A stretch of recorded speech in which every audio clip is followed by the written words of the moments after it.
Welcome back, everybody. Christina Miller here from the Community Foundation of Louisville, and I have, of course, my best friend for the day. All right, Stefan. We besties.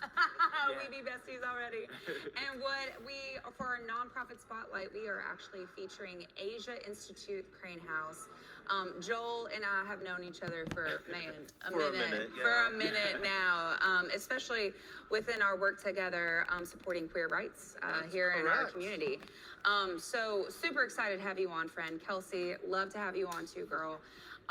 Introduce yourselves to the viewers who may not have had the pleasure of meeting Joel before, and tell us a little bit about what you do, and then of course, your mission and services at the Asia Institute. Yeah, thank you, Kristen. My name is Joel Buno, and I am the Executive Director of the Asia Institute Crane House. And our mission is to promote Asian culture and heritage through arts, education, and outreach. And just like your previous guest, we are located in beautiful Old Louisville on 3rd Street. Yes, I know, and it is. That's actually, if you all ever go visit, they have some you all just have some cool art and just like work from all over actually. Yeah, but it's just really beautiful. It kind of takes you through a whole different experience going through there. Right. In fact, that's part of the work that we do. Yeah. Support art. We have an exhibit space there where we have Asian exhibits usually twice a year. And I think that's very important, especially during this time where I think art is being assaulted. I mean, you look around right now, and I mean, we do our little part with our little Asian art corner, but I think all art organizations should support each other because we're living in some interesting times. Yeah. Well, maybe after this we get with Woodbine Chamber, okay? That's what I was saying. I gave them my card. I gave them my card to say, let's work that. Collaboration. Yes, which is what this day is all about, guys. It's collaboration. Yeah. Now, I always personally, being a African American male, I love seeing other cultures and how they express that because, we're all ignorant until we, dive in and take that moment. How does it feel for you when you get to share your culture with so many Louisvillians in this diverse city? I'm telling you, it's changing. It's life-changing. We hosted this past weekend our Asian Night Market, which totally filled up 4th Street Live, and I remember. Thank you. Hearing that. And I remember when I was planning it. It was 5 years ago after I came back from China, and I said Louisville needs to experience this Asian Night Market experience. And people are like, no one in Louisville is going to come. You're only like 3% of the population. No one's going to show up. But all I did was recruit our local Asian food vendors, help support their businesses, some local Asian entertainment like the Cardinal Bhangra, River Lotus line dancers, and we had a party. So we filled that space up and exposed our beautiful diaspora of Asian culture and arts to Louisville. Yeah, that's great. Talk a little bit to Joel or Kelsey. I want to give also some space for Kelsey about the type of services that you will do provide and who you work with. Yeah. So we do a lot of work with community partners. A lot of what we will benefit from Gift for Good is like helping our programming, all the events that we put on, our workshops. We do a lot of mahjong. We have our running programs such as Teach in Asia, and then Chinese Corner as well. And we really just try to be that bridge between the Asian community and then the Louisville community itself. And you all have correct me if I'm wrong, right, a letter writing class? Yeah, calligraphy. That's one of our art workshops that we offer to the community. We've worked a lot with the Speed Museum and with a lot of local K through 12 schools and high schools to just give them an experience of Asian culture because you never know, that little experience might spark them to be the next K-pop demon hunter. Which I just learned about this weekend. What? I'm going to do research this weekend to learn more about that. Golden Saja Boys, you all have to watch it, okay? It's fabulous. I'm a big fan.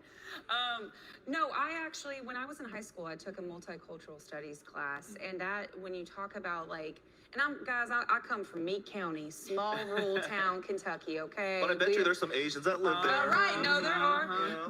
But again, there's not a lot of exposure to different cultures. I mean, and that's not saying anything bad, there just isn't. So going through that class though, and getting to experience different cultures has still stuck with me, and I'm in my 30s, so like to this day. So when you expand your perspective and see that how other people's cultures not only create this beautiful, whether it be art or, family traditions, whatever the case may be, there's also what's really cool, even though it's different, you can find a lot of similarities as well when it comes to how community comes together and rallies around each other. You know, that's true, Kristen. We're more alike than we are different, and I just wish the world can realize that. Yeah. Because whether or not there's a bowl of gullah-geechee rice in front of me or a bowl of white rice in front of me, we will all eat it, right? Right. Yes. We will all See eat it. on And our founder said, you know, Joel, for me, our founder, Helen Lang, who would have been 100 years today, I mean, 100 years this Shout year. out. Shout out to Helen Lang, the founder Yes. of the Asia Institute Crane House. She said, for me, the way to engage with other people who are not unfamiliar with me is through their stomach. So she knew how to do it. She knew how to lay out the food. Yeah, she knew it. Yeah. She knew what she was doing. Yeah. Well, food, I mean, honestly, food is powerful though in that way. And we do offer breaking cooking bread classes together. too at Crane House too. Yeah. So if you're Okay, actually cool. in November, if you're looking at learning Thai food, Sebastian Mo, one of the chefs, has a class there. So sign up now, guys. Actually, really, I am. So I'm gonna need to sign up I for just that. gotta admit though, I have a lot of friends that are like, I'm gonna eat Thai food, and I'm like, I can't relate because I don't know, I've never eaten it, I don't have a we favorite. or gotta- anything. That's we okay. gotta- Exposure. We'll Right, just we try got it. cultures to find And today. here's the thing, okay? I love to be cultured. I'm quite seasoned already, but you know, I'll take some more. But I love when you express what she said. You know, it's through your stomach, right? Right. That's to invite people in. But when you talk Right. about this market that you had, when you invite them in for the food, you then really are teasing them to all the other Yeah. things. What is it like for you guys when you see folks who are not Asian that show up and they really embrace your culture? You know, Stefan, you mentioned it. I think you start off with the food. That to me, that's the gateway exposure to the Yeah. culture. That is mine. So you start off with the food, and then you're suddenly looking like, oh, what is this calligraphy thing, or what's this origami thing, Yeah. or what's this what they call ikebana, which is a class that we also offer, which is specific Japanese floral arrangements. I mean, it's just when you experience those experiences, it's just a beautiful thing. Wow. Yeah, and it expands your perspective in your mind to see just how much beauty, quite frankly, there is in this world. So I know you all have some things on the table too Yeah. that I want to give you all a moment to like call attention to if we need Right. to. Yeah. Go ahead, Kelsey. Yeah. This is your collection, yeah. So as I mentioned, we do a lot of different programming throughout our organization. So these are a lot of like our running programs that we have right now. Chinese Corner, we do 2 different series, one in the spring and one in the fall, which has just started. And that's really just an opportunity if you are a Mandarin speaker or just want to keep learning and getting more comfortable, you're welcome to join us. And that is held at Jasmine Asian Bistro. Next, we have our Teach in Asia program, which is a program that Crane House has had for many years. I think, 37 years. yes, 37 years. And actually, we have our recruitment tonight.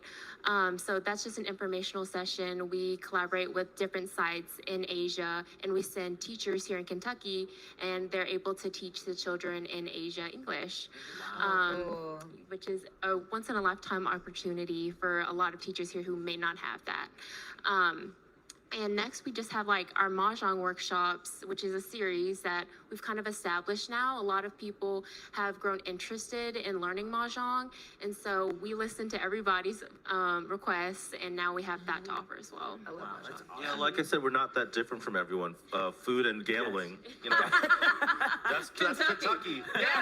I mean, that's Kentucky I for love sure. that. And one thing I also want to say is that, you know, we also work with varying degrees of Asianness. Yes, It's hard for me to say exactly. because, Yeah. you know, when you're dealing with someone who is just coming from the country, a first generation Asian, or a second generation Asian, where you're trying to help them maintain the culture, Yeah. or an adoptee, Mm-hmm. we have the avenues to help with all of that. Oh, and I love that too. I've actually, a former colleague of mine was an adoptee. Oh.